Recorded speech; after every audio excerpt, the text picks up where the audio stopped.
So I had a plan. The plan was to camp under the train bridge that's 14 miles up. And I was gonna do that for cover from the storm that's coming today. It's gonna be a big storm, supposedly. But Mr. Davis pointed out that those train bridges are not covered. They have like open slats like between the planks, so there's not really gonna be any cover. Anyway, figured my best bet is to find the best place to set up my tent, which would be a designated campground, really, because they're set up in specific spots that aren't gonna be like flood zones, basically. So there's not many campsites today. There's only one 2 miles in, and there's one 12 miles in. Maybe I'm a little paranoid. I know I'm not gonna make it to the next one before the storm hits, at least not get set up in camp and everything before the storm hits. I set up here early, so I have the whole day here, really.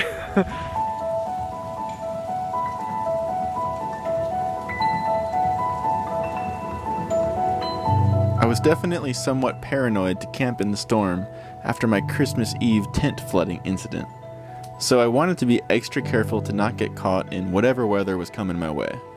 But I definitely would have been further down the trail if I had never heard anything about the storm.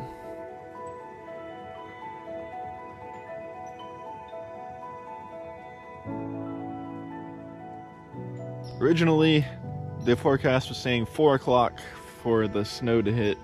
Then they said 3 o'clock, and then it never came. Now it's 4:35, still nothing. Not even a raindrop, not a snowflake, nothing. But I'm ready for it, super ready for it. Hoping it comes. I'm like pumped. I want it to come. So, I guess I'm gonna go back in and wait. All right, it's happening. I'm hearing the sprinkles. Yep.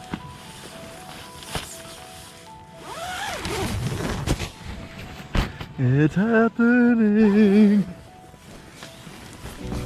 All right, let's ride this baby out.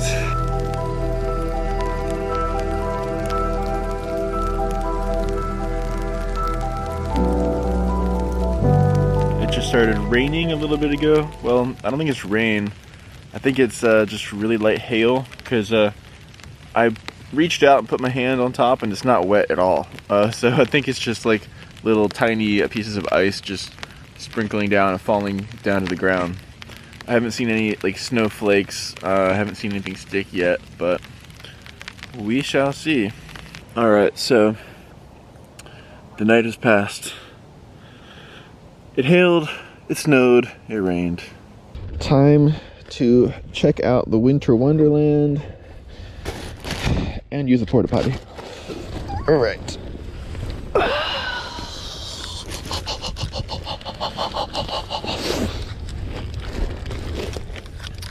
All right, I'm just gonna do this first. God dang it. Yeah, dang it. Okay. Here's the first glimpse. Ooh, this is... Well, let's roll it up out here because I need to shake it off. Ooh. Icy.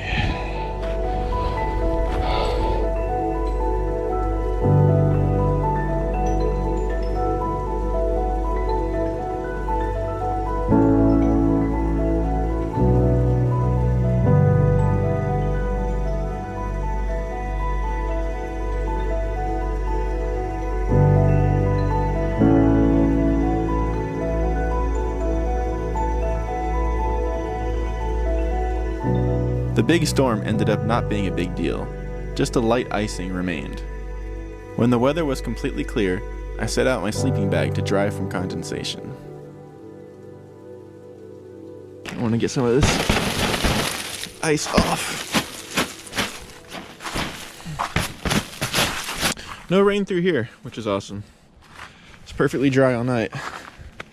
I did leave my tent door unzipped and let some bugs in, but there's like almost no bugs, I've noticed, because it's winter, but there are these little brown long bugs.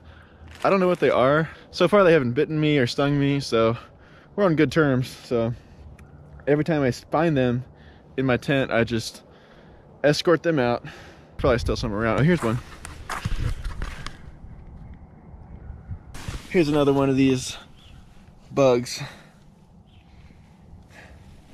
Yeah, so I woke up and I had like 4 of them inside. They're not too bad, I guess. You can see them on the outside right now.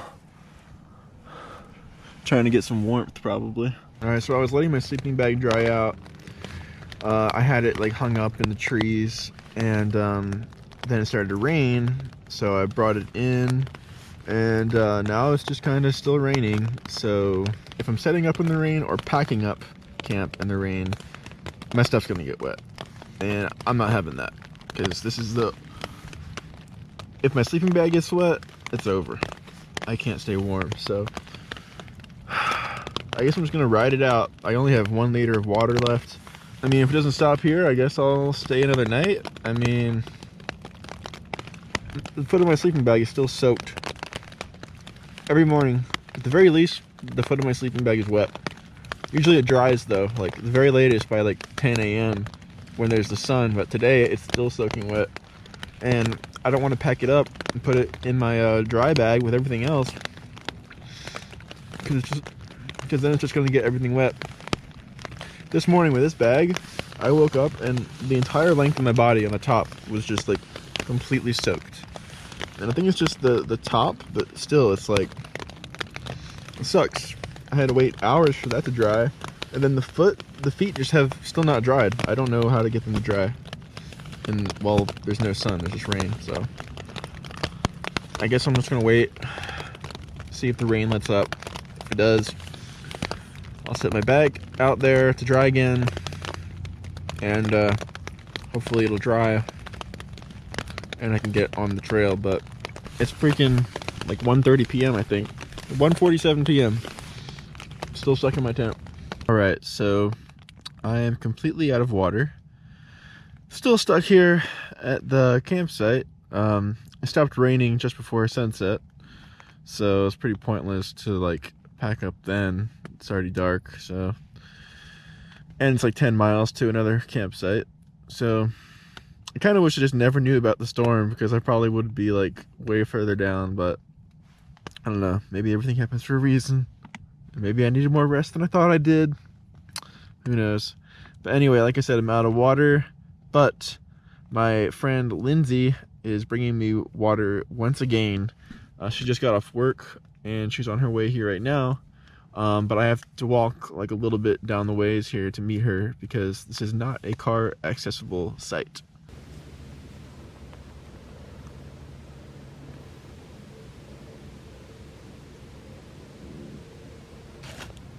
Okay. Alright, so the first question is, what would you say to a veteran who is thinking about taking his life?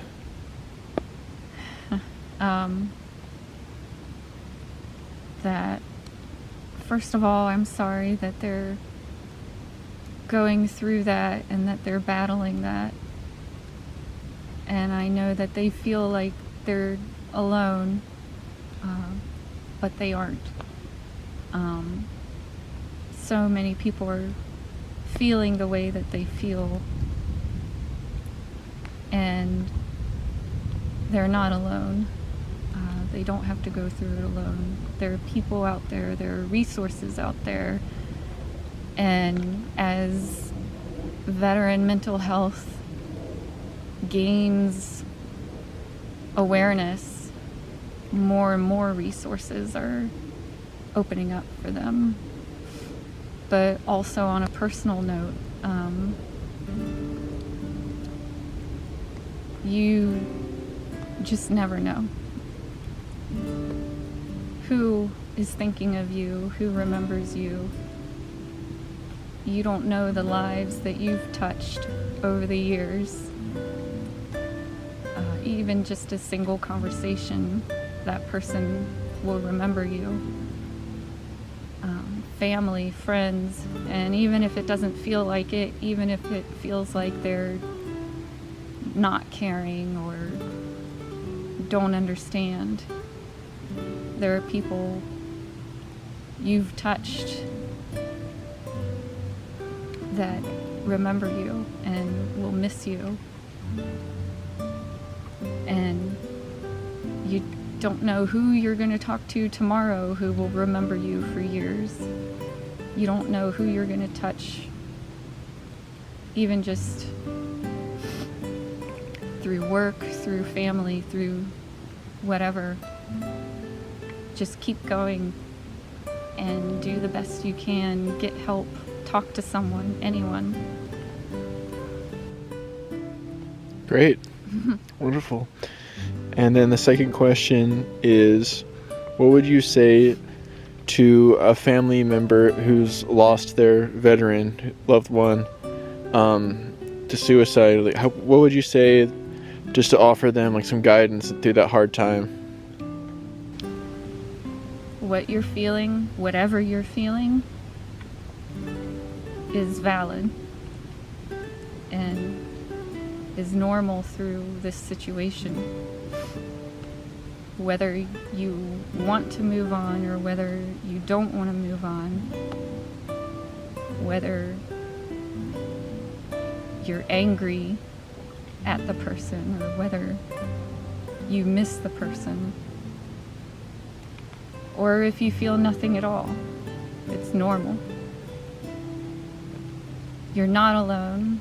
Same thing I said before, talk to someone. The people who support you are going to be important, and it's going to change your life, but you'll find a new life one day. Not today, but one day.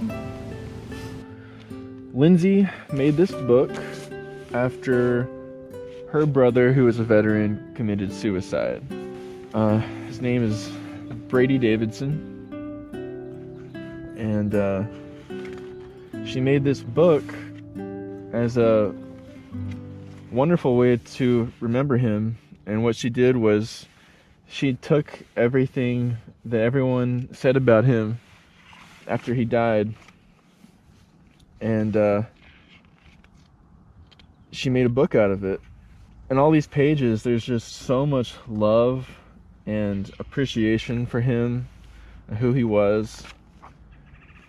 I mean, so many people, man, it's just really powerful. And Lindsay had a great point. Like, you know, if he had known that all these people loved him so much and cared about him so much, would he have still wanted to do that?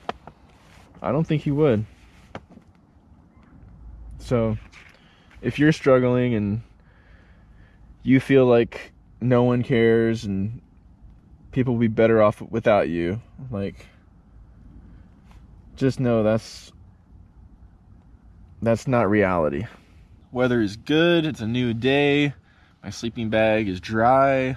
I ended up ordering a new sleeping bag, not because this one isn't great, it's just this one is, I'm gonna have to save this one for like my Alaska adventures that I'm gonna be going on. So it's just a little too warm for wintering in places that aren't like extreme. I don't think on my journey it's gonna get quite to zero, or at least very far below zero.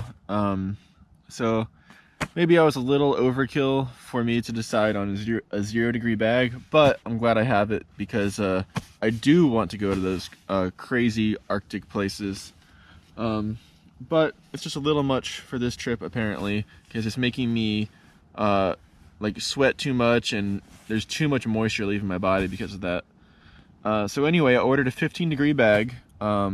It's the Lamina 15 by Mountain Hardware. It's supposed to be a very warm, compressible synthetic bag, so it's not even down. It weighs a little bit more than this at 3 pounds 1 ounce, but that's still very light for the warmth of that bag and it being synthetic. So I'm really looking forward to that. I'm going to be picking that up in Fort Ashby, West Virginia. There's a post office there. All right, so I just discovered a great new way of drying out your rainfly. It's very graceful.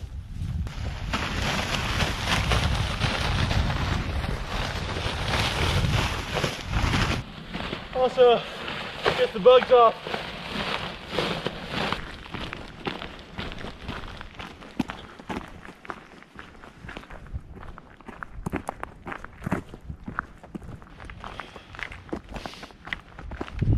All right, so I'm down to my very last sip of water, and I'm about to ask the people at this house over here if I could fill up. I hope they say yes. I haven't been turned down yet, but you never know.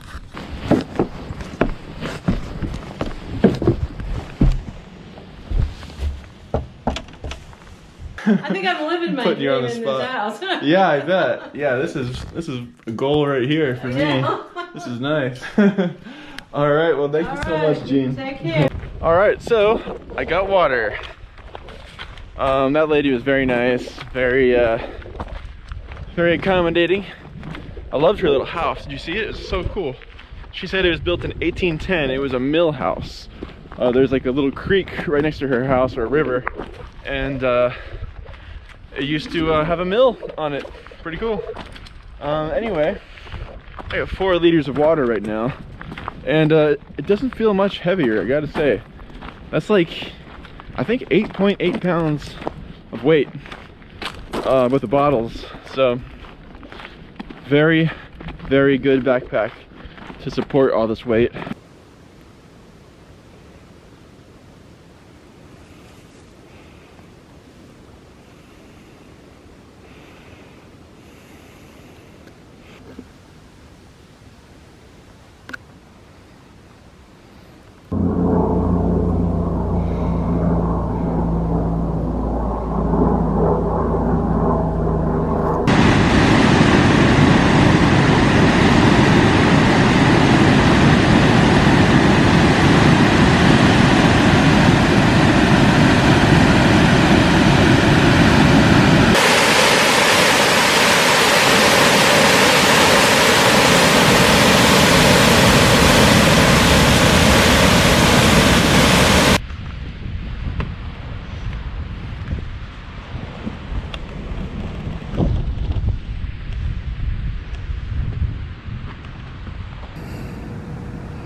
I just got to another section of the C&O where there is no canal because it's too mountainous.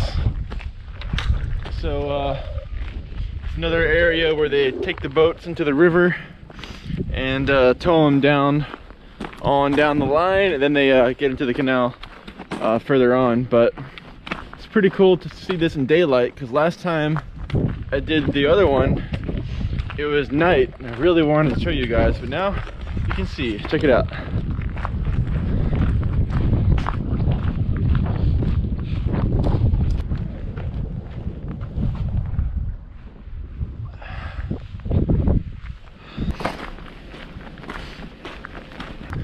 This lock right here is where the canal boats could enter and exit from the river.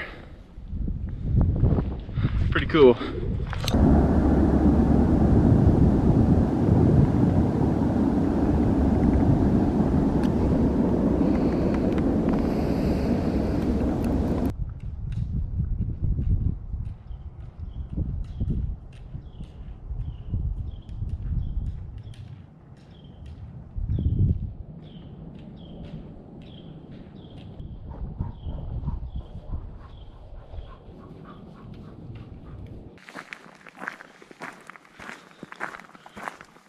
This is pretty cool. So like along the whole trail so far, this is the canal over here, right? What's left of it. And over here is the Potomac. It's just crazy that because of those locks, they're able to raise the boats this high up above the river.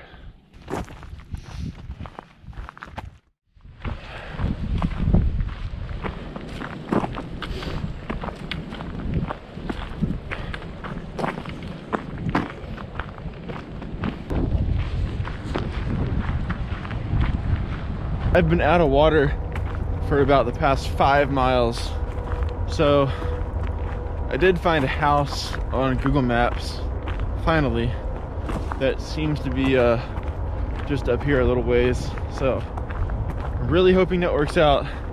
If not, it looks like I can walk further down, maybe another mile or so to a restaurant, but that is on the other side of the freeway, so I don't know. Sucks though. So thirsty. It's aggravating. Okay, that just worked out big time. This house behind me, the guy in there was really nice, and I didn't hesitate. He took my bottles in and filled them all up for me, so I just guzzled one of those liters, so I have 3 remaining, and that's plenty to get to Hancock. I think Hancock's only like 4 miles away from where I got off the trail. I only had to walk like 0.4 miles off trail to get here, but not too bad. Priceless. That water is priceless.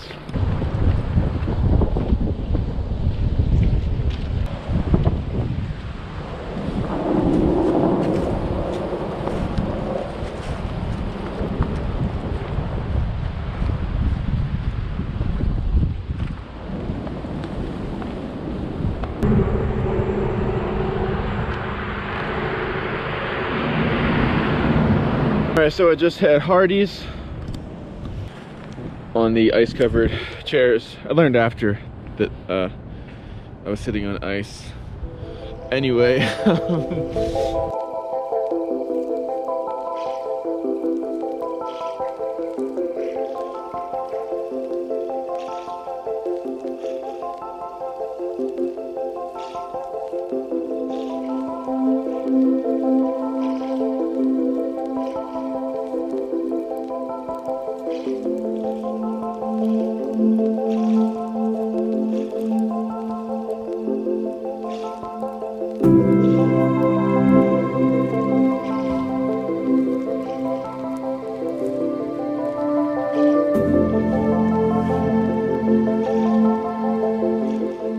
alright, so I just got to the campsite, and I gotta say it's probably the most epic campsite of the C&O Canal so far, especially with the sunset. Check it out.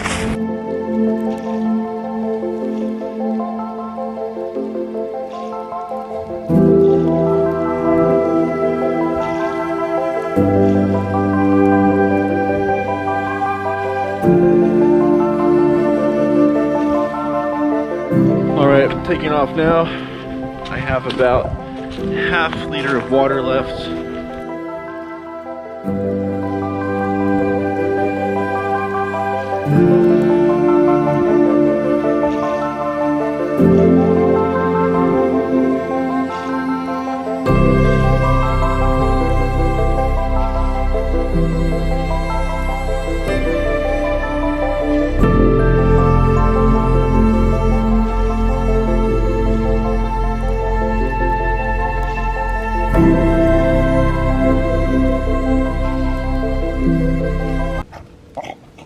This little guy just got dropped off. Oh, okay. This little guy just got dropped off at this house. I asked them for water, but the guy who dropped him off doesn't live here. He said he's a friend of theirs, and they're not home. So this little guy followed me back down the driveway. All right, bye, buddy. I wish you could become my companion and you sleep in my tent with me and all that, but you have a home and I have a journey. Goodbye, my friend.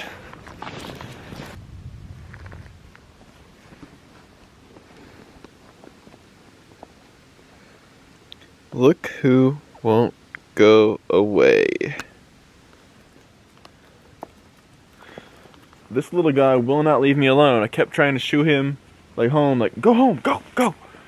He won't go home. He just keeps following me. I'm not gonna babysit him at home all day.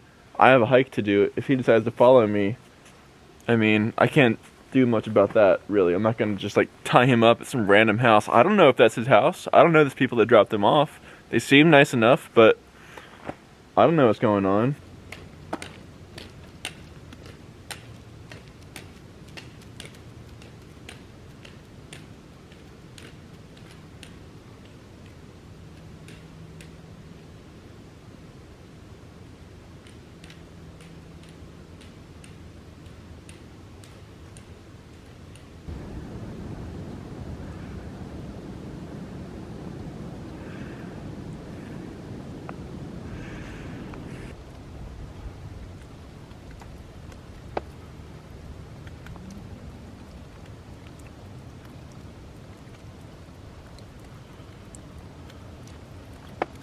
I just gave him part of an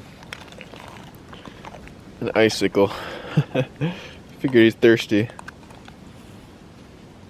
There you go, buddy.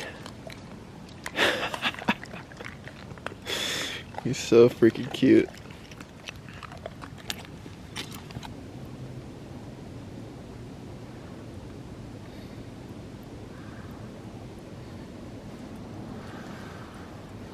Alright, so me and my little buddy here just crossed this log because the rail trail is up there. So that's where the water was. So we just had to cross this canal here. And my little buddy here did it like a champ. Didn't even hesitate. I wish I could have videotaped it, but all my GoPro batteries are dead. So I'll charge them tonight.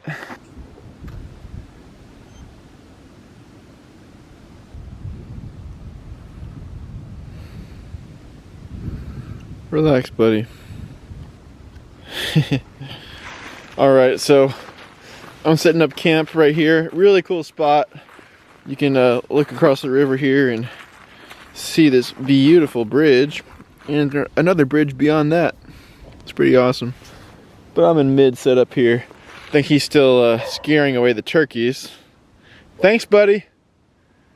Thank you for your service.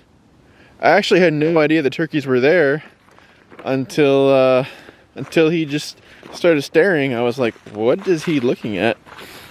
Earlier he did that and he noticed a whole family of deer that I didn't notice, so it's pretty handy little buddy.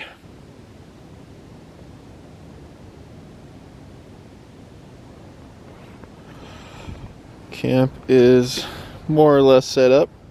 Still gotta unload my pack. Oh, here comes Mister. I think he's ready for the warmth.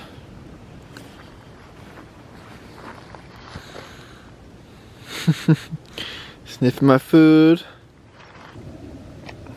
Keep eating.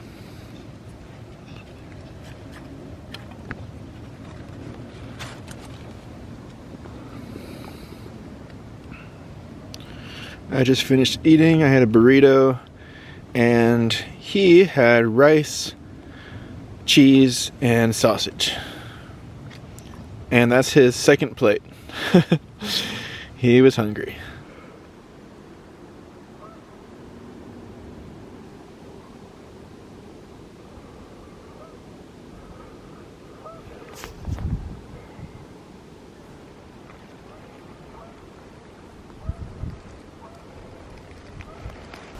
I regret to inform you that our furry little friend is no longer with us. He's been picked up by his owners. Last night around 10:30 p.m. or so, his owner came and got him. So basically I told the Davises where the address was, and they found out the phone number and they called the person. So anyway, we were able to track him down. I called the guy, and he was fortunately willing to hike, I think it's like 3 miles to a road from either direction. So he came from that way, and then he went, I guess, home towards his house that way. That's where the dog came from. But I'm glad I could keep him warm in my sleeping bag last night until they got here. He was so chill. Like, at first, after he ate, he kind of got the zoomies, and he was like trying to play with me, and he was climbing all over me, and he was like, he bit my sleeping bag, and like, but he listened when I told him no, and then after that, he just like kind of crawled into my sleeping bag and just went to sleep. At first he was sleeping at my butt. He's my butt warmer, and then He crawled like way down to my feet and just warming my feet. And the whole tent really, like that little guy was like a furnace.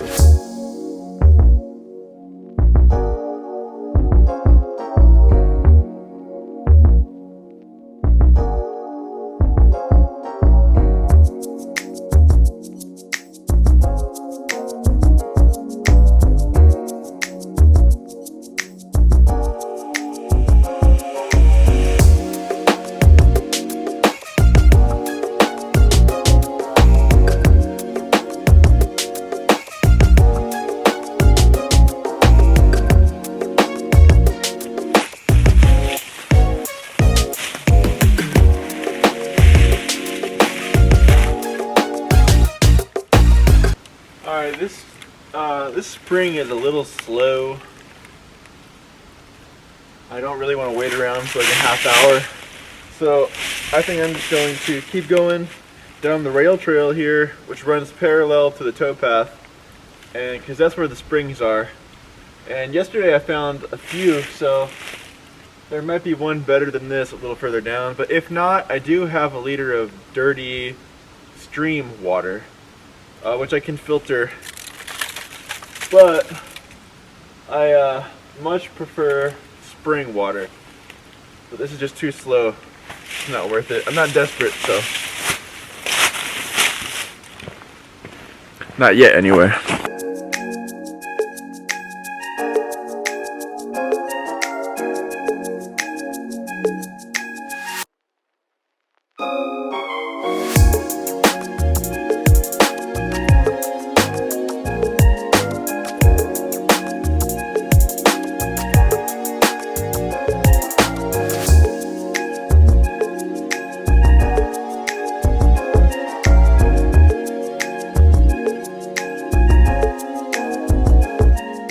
I was getting very low on fuel, so I was looking forward to stopping in Little Orleans, in hopes that their one store would carry fuel for camp stoves. But just my luck, they were completely out. I then headed to the campground down the street to ride out the impending winter storm. I just spent the last several hours eating, relaxing, and charging stuff. I got almost a half charge on my battery pack, and I charged my phone completely, and I charged some GoPro batteries. That's how I'm able to record right now. But I'm about to head to the campsite, so wish me luck with that. I'm hoping the storm isn't too crazy, but you never know. Okay, so I am officially fully hunkered down, ready for the storm. So I have 4 liters of water, plus a gallon that I just bought at the store that I was just at. The store / bar. I guess the snow is supposed to start hitting around midnight or after midnight, and I should be asleep then, so hopefully I don't get woken up. If I do, hopefully it won't be for a terrible reason. Worst case scenario, I can run into this little pit toilet area over here, because that's it's covered. I'm full. I don't need to eat. I bought plenty of food at that place, so I'm good on food. And I am out of fuel, at least almost out of fuel, and they didn't have any there, so that kind of sucks. But hopefully tomorrow, when I go through the Pawpaw Tunnel, I'll probably go across the bridge to Pawpaw and try to find some fuel. That's it. Good night.